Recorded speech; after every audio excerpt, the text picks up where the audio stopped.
नमस्कार दोस्तों, आपके अपने YouTube चैनल जीके फास्ट में आपका स्वागत है। दोस्तों, हम राज्यपाल के विषय पढ़ रहे थे, जिसमें हमने लास्ट वीडियो में हमने राज्यपाल की वित्तीय शक्तियों के बारे में चर्चा की थी। फाइनेंशियल पावर कौन कौन सी थी, इनके बारे में चर्चा की थी। आज हम राज्यपाल की न्यायिक शक्तियाँ, जुडिशियल पावर, न्यायिक शक्तियाँ, इनके बारे में चर्चा करेंगे। देखो दोस्तों, जो न्यायिक शक्तियां हैं वो राज्यपाल को भी प्राप्त है और देश में राष्ट्रपति को प्राप्त है। उसी प्रकार भारत में कौन सी व्यवस्था अपनाई गई है? संसदीय व्यवस्था। कौन सी व्यवस्था? संसदीय व्यवस्था अपनाई गई है। और संसदीय व्यवस्था के तहत जो न्यायपालिका है, न्यायपालिका, इस न्यायपालिका को स्वतंत्र व देश में कौन सी न्यायपालिका है? देश में वह इकहरी न्यायपालिका है। ये कहां से लिया गया है? इंग्लैंड के संविधान से लिया गया है। संविधान का जो अनुच्छेद है 49, इसके तहत जो न्यायपालिका होती है, एक अनुच्छेद है 50, अनुच्छेद 49 में राष्ट्रीय स्मारकों का महत्व दिया गया है, जबकि 50 में, आर्टिकल 50 में न्यायपालिका को कार्यपालिका से पृथक्करण किया गया है कि जो न्यायपालिका के कार्य में कार्यपालिका किसी प्रकार की रुकावट पैदा नहीं कर सकती, यानी न्यायपालिका को क्या किया गया है? स्वतंत्र किया गया है। अब हम देखें तो राज्यपाल की कौन कौन सी न्यायिक शक्तियां हैं, इनके बारे में अपन चर्चा करते हैं। तो सबसे पहले हम देखें राज्य में क्या होता है? हाईकोर्ट होता है। जैसे देश में क्या होता है? सुप्रीम कोर्ट होता है। उसी प्रकार राज्य में क्या होता है? हाई कोर्ट होता है। और जिले में क्या होता है? जिला न्यायालय, और जिला न्यायालय के अधीन अधीनस्थ न्यायालय होते हैं। ये हमारी न्यायपालिका की एक रूपरेखा है। बड़ा सुप्रीम कोर्ट होता है, सुप्रीम कोर्ट के बाद हाई कोर्ट होता है, और हाई कोर्ट के बाद जिला न्यायालय, और जिला न्यायालय के बाद अधीनस्थ न्यायालय, और अधीनस्थ न्यायालय के बाद ग्राम न्यायालय। कौन से न्यायालय? ग्राम न्यायालय। ये एक कड़ी के रूप में आगे से आगे चलती रहती है। अब राज्य में जो हाईकोर्ट होता है, इन हाईकोर्ट के जो न्यायाधीश होते हैं, कौन होते हैं? न्यायाधीश, जिन्हें हम जस्टिस बोलते हैं। चीफ, एक जिले, इस राज्य में एक मुख्य न्यायाधीश होता है, चीफ जस्टिस होता है, और बाकी अन्य न्यायाधीश होते हैं जिन्हें जस्टिस बोलते हैं। तो इन हाईकोर्ट के न्यायाधीशों की नियुक्ति कौन करता है? राष्ट्रपति करता है। कौन करता है? राष्ट्रपति करता है। अब इन न्यायाधीशों की नियुक्ति किसने कर दी? राष्ट्रपति ने कर दी। अब राष्ट्रपति इन न्यायाधीशों की नियुक्ति करने से पहले सलाह किसकी लेगा? तो सलाह किसकी लेगा?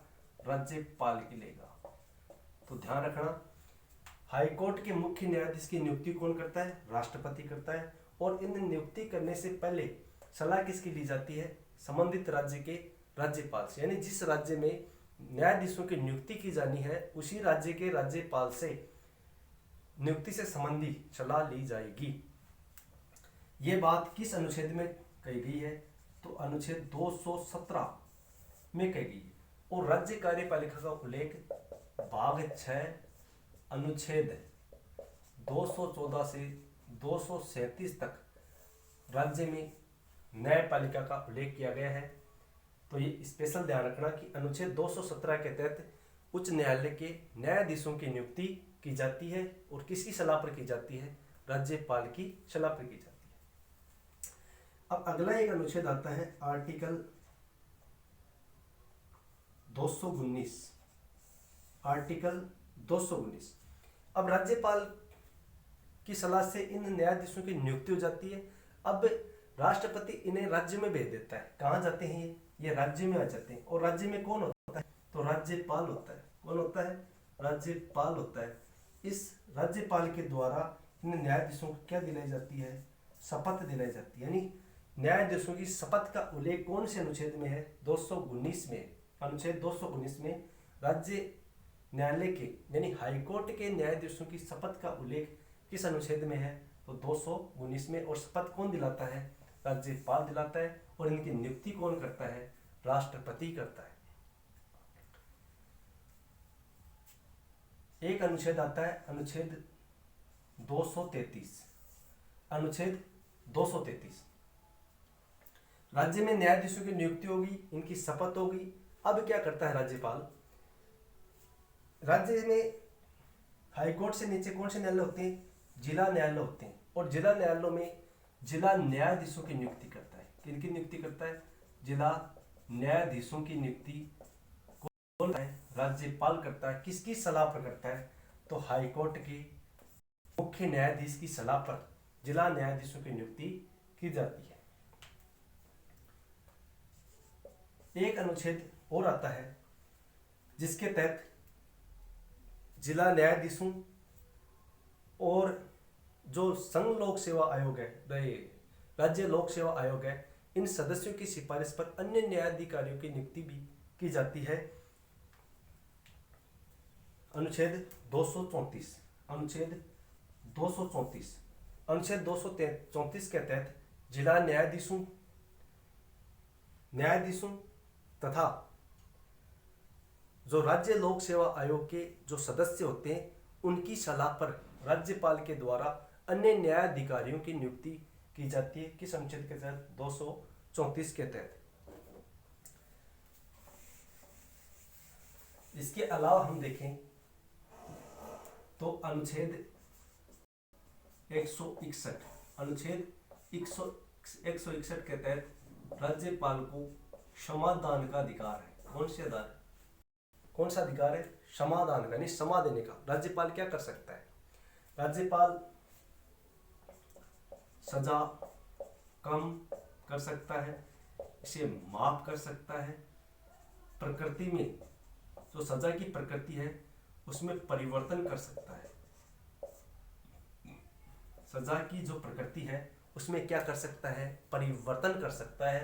यानी न्यायालय के द्वारा, यानी राज्य न्यायालय के द्वारा सजा प्राप्त व्यक्ति की सजा कम कर सकता है, उसकी सजा को माफ कर सकता है और सजा की जो प्रकृति है उसमें परिवर्तन कर सकता है। लेकिन ध्यान रखने की सबसे बड़ी बात यह है कि राज्यपाल के द्वारा, किसके द्वारा?